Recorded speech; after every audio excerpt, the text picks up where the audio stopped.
My name is Rita Utley. I'm in the singles program with the Providence House. I'm in transition. It's a transitional program. I had a very good life. I was married for 35 years to a retired military man.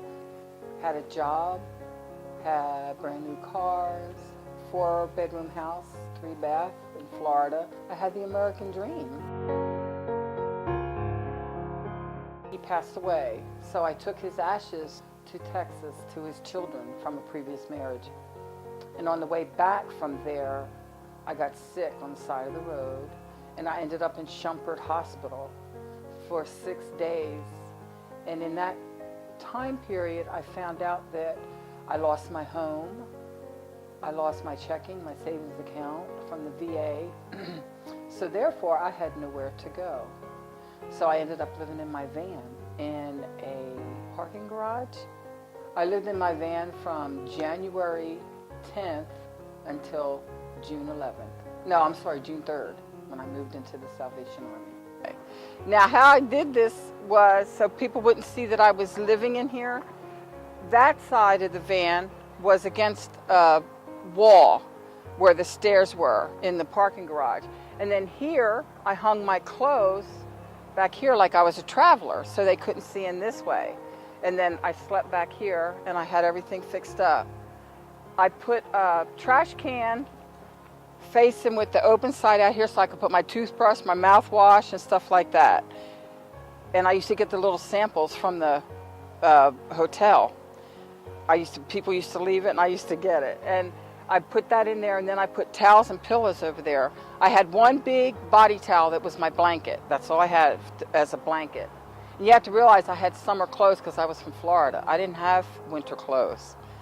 And I used to sleep this way. Not having any money, not knowing anybody, not knowing the city or anything, I used to go in and get free drinks, not alcohol, non-alcohol from the boats, to have my tomato juice. And I used to have that, eat olives, limes, lemons, anything because I had no money to buy anything. Then I got a card for the casino so I could swipe it to see if I could win some money or do something. There were many days I didn't eat, many days. But it was okay. Food was not important to me then. What was important to me was surviving, getting in and out of that van without getting caught. That was my main objective.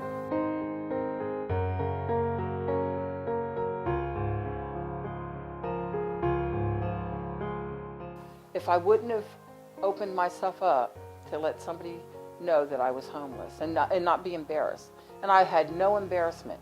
First time, though, I did hear the word. I said it to myself. But to hear it, I'm homeless, made me stop and think. And then I think that's when I changed on how and what I needed to do.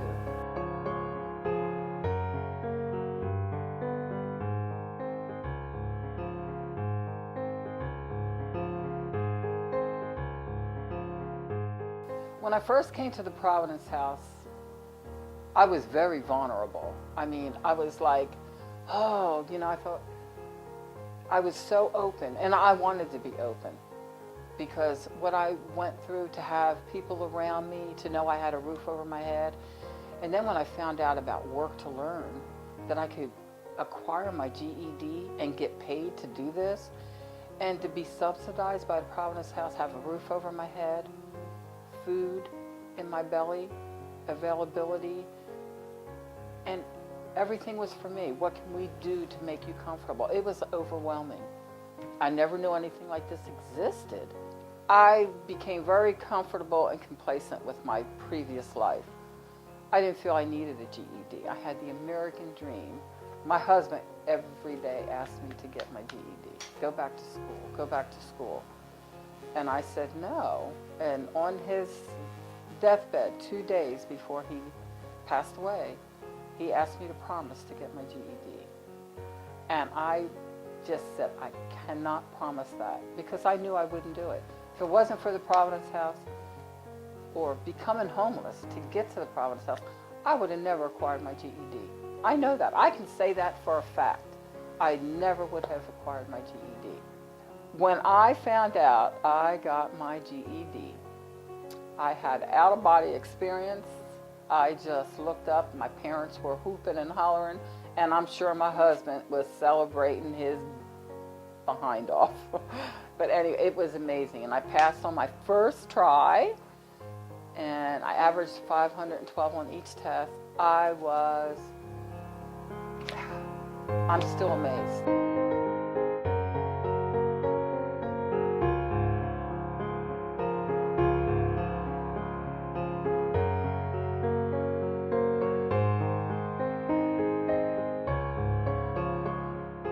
I can empathize, but I can also look back and tell them it's going to be okay.